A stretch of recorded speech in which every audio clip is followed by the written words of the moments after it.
నాశనం చేసేస్తే ఏం సార్ చేసేది మేము? ఆ మేత ఏమైందో చూడండి సార్.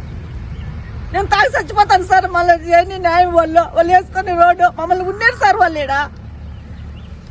దిగులేతాను సార్. వచ్చే ఇంట్లో అవతలకి వచ్చింది సార్. పొద్దుట